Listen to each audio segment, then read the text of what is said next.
Hello, everyone. Welcome back to another edition of the Inside Scoop. I'm David Owen. Sure, it may be fall and everything, but right now might be exactly the time that you need to hear this podcast, especially if you have a student who's hoping to graduate next spring. Although if you have one who's going to be graduating hopefully 2 years from now, it's also relevant, so stay listening. Will they have the credit hours? What about the whole process of graduation? All the forms? What about schooling after graduation? There are lots of questions that might be swirling around in your head, but have no fear. Dr. Missy Marsh is here. Sounds like an underdog. Do you remember that it cartoon? Does. That's a long yes, with way the red back. cape. Long way back. Okay. Dr. Marsh is here to help us sort these things out. So she's Cobb's Supervisor of School Counseling, Advisement, and Crisis Response. Welcome back, Missy. Thanks, David. Thanks for having me. And hopefully we're not going to touch on the crisis response part of this. Hopefully no parents are in that mode of response to their child graduating. But we're going to try to cover a lot of ground here in a relatively short amount of time. Let's break it down into two parts. Let's go with the kids who are students who are graduating, and then let's talk about post-graduation. What do they do after that? Does that sound That sounds great. Okay. All right. So parents looking for their kids to graduate this next spring, as far as the graduation hours that they need, how do they know that they are still on track to graduate? That's a great question. There are so many different ways where students and parents and families can be aware of where they stand as it relates to graduation. Okay. So the first thing is every senior should have received a senior graduation status report. All right. This comes out in the first couple weeks of school from every one of our high schools. So counselors send home letters and graduation reports. Wait, you said in the first couple of weeks? Yes. When like 10,000 forms come home? It is, right? So I mean, it seems like it'd be really easy to get lost in the shuffle. It could get lost in the shuffle, Okay. right? But they do have a letter that tells them exactly these are the courses that you still need to graduate. You are on pace. This is what you have taken. This is what you still need. So they should have received that within the first 10 days of school. So that's a good indication during the first time. Now, I realize we're past the first 10 days of school. So at this point, they can go and they can take a look at their IGP, their individual graduation plan. That has to be an acronym, doesn't it? Always, right? Right. And this is something that our students have really been working on since 8th grade, right? You start making your plan in 8th grade, and it's very fluid, right? In 8th grade, you're like, yeah, these are the courses I think that I want to take in high school. They don't even know who they are yet as a human, much less where they want to go in life, right? But then in 9th grade, we really start to formalize it, right? So they go in and they do classroom lessons and they really identify these are the classes that I'm actually taking in high school. And this is what I'm going to continue to take 10th grade. And then we check it again in 10th grade year. And then by junior year, you're sitting down with your counselor one-on-one, the parents and families invited, and hopefully they're able to attend. So that way you sit down and say, okay, these are the classes that you've passed. These are the classes that you still need for graduation. And maybe we had a slip up back in freshman year and we haven't made it up yet, but we still need to. And here are your options for doing so. Right. The worst case is a surprise. Right? We don't want surprises, and we want to make it as easy as possible to know here are the courses that you need for graduation. So lots of checks and balances throughout the process just to make sure that everybody knows that we are on pace for graduation. Okay. And if anybody has any questions, you can always go and ask your counselor. Well, that's always advisable. You see what I did there, advisement. Yeah. Advise. Okay, yeah, sorry. It's a dad joke thing. I got to let go of that. Okay, so you're touching base every now and then, and you get that letter in the first 10 days of the school year. But like we were saying, there's a lot of stuff coming up, parents and students at that point. Yeah.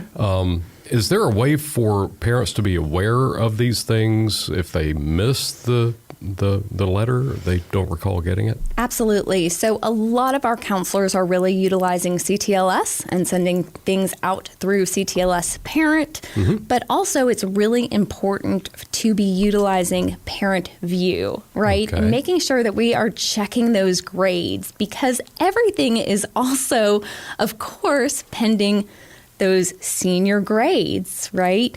I know a lot of times you're like, I'm a senior, I'm done. We're actually not done until we pass those senior classes. So parents making sure that we're doing well in those classes, we're attending those classes. Yeah. Attendance is important senior year. You get that senioritis going. Right. And making sure that we are still actively involved through the senior year. You got to push through the finish line, We right? have to push all the way through the finish line. And there's just so much going on because they're balancing high school and preparing for what comes after high school. And so Yeah. really having that additional support is key. Okay, so and I'm glad you said that way. So we're let's assume that the grades are on track. Everything looks like, hey, it's going to happen this spring. What do they need to do? What do parents need to do to make sure that their child, their student, walks across that stage and receives that diploma? What's the formal aspect of that process? Yeah, so really making sure that their student have met all of the requirements for graduation. Right. And that's it? You don't have to fill out a form petitioning to graduate or anything We do not have to that way. petition to graduate. That's a good thing. Yeah. One less form, people. Now, high schools will have some practices that they do internally. So students might have to go to a graduation practice or, sure. right, you might have to go ahead and order that cap and gown. So each high school has their own set of practices that you'll have to do for the actual graduation ceremony. But in terms of getting ready to graduate, it is making sure that you have met those requirements for graduation. Okay, so the actual graduation, if you actually have two different things. You have the academic graduation. Yes. And then you have the ceremonial graduation, You got right? it. Okay. And some students choose not to participate in the ceremony. It's a choice. Yeah, I don't get that. The walking across the stage part, that is just a point of celebration, right? It is. And I will tell you, there is nothing like a high school graduation ceremony. It warms my heart every single time, whether you know the students or don't, whether it is your child or not. Yeah. There is something about a high school graduation ceremony that is amazing. You know, every now and then you do get to see a student who obviously, through one means or another, has had a struggle. Yeah. And their classmates know it, and they are cheering as they are walking across the stage. That is heartwarming. It is. I'll Absolutely. agree with that. Absolutely. All right, so after graduation, let's say that you've got a senior right now hoping to graduate in the spring. Right now is the fall. Is it too late to begin a plan for after graduation, college or technical school or whatnot? It's not too late. Okay. But we do want to get moving on it. Yeah. Right? So we had a big deadline that just passed. October 15th is an early action deadline for a lot of our colleges. Okay. However, that's early action. A lot of our students don't apply early action, and that's okay. So we have regular admission deadlines that are still coming up. Okay. We have rolling admissions, meaning it's ongoing admission deadlines that are coming up. And some of our students choose not to go to a 4-year university. Some Sure. of them go to a 2-year school or a technical college. Some of our students go to the military or to work. So we want our students to have a plan when they leave their Cobb County High School. How are you going to be a productive member of society? With your diploma. And we just did a podcast with the chief for JROTC at Osborne, and he was telling us about a great thing where you get your entire college education paid for, 4 years of college, as long as, here's the kicker, you got to give back 4 years of service. So that's an option as well. Absolutely. But, okay, so what if you got a student who is just like, you know what, I've got no idea where I want to go in life. I don't know if I want to be a tradesman or who knows what? What do you recommend for students who just have absolutely no idea what they want to do with their lives? Yeah.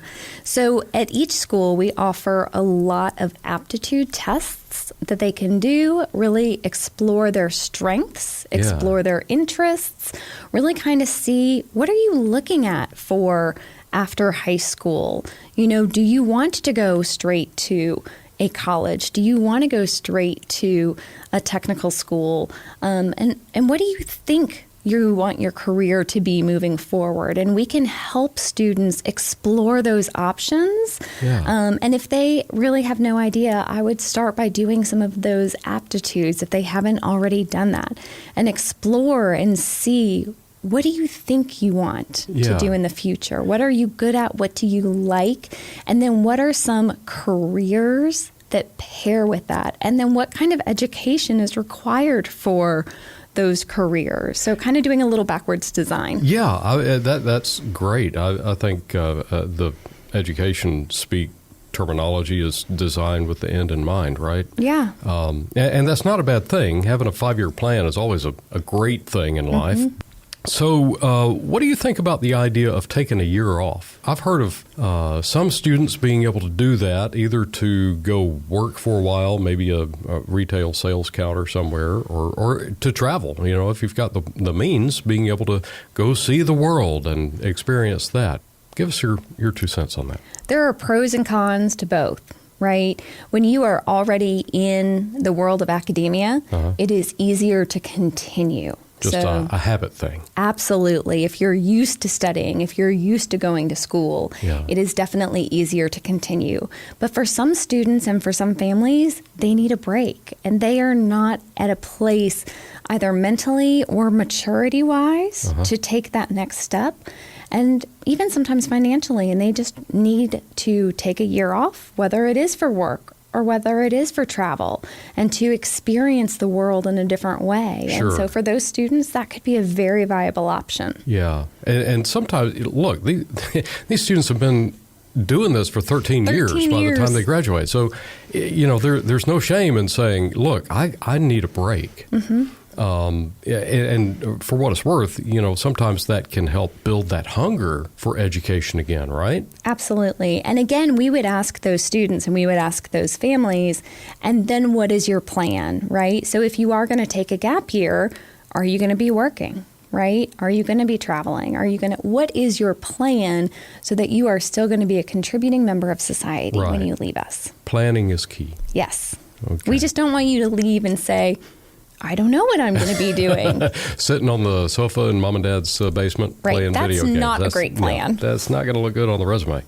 All right. So speaking of looking good, how do the various schools look at that gap year?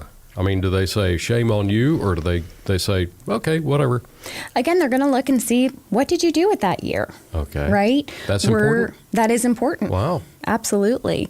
You know, they're still going to take your high school transcript. They're still going to take your experiences and your leadership and everything else, but that's going to be part of that narrative, right? That you're showing, this is me as a holistic person. And so they want to see, what are you doing? Yeah, and with the cost of a college education being so sky high, I would presume they would look at sitting out to work to earn the money to go. I don't know if that's even viable nowadays. It costs so much. Right. But they would look at that favorably. Absolutely. Right? Anything else you want to pitch in here? I think we've covered an awful lot, but I don't know if that's everything you have to bestow on us. I would definitely just encourage students and families to start planning early. I know this is going to sound silly, but really starting to think about the process during 9th grade year.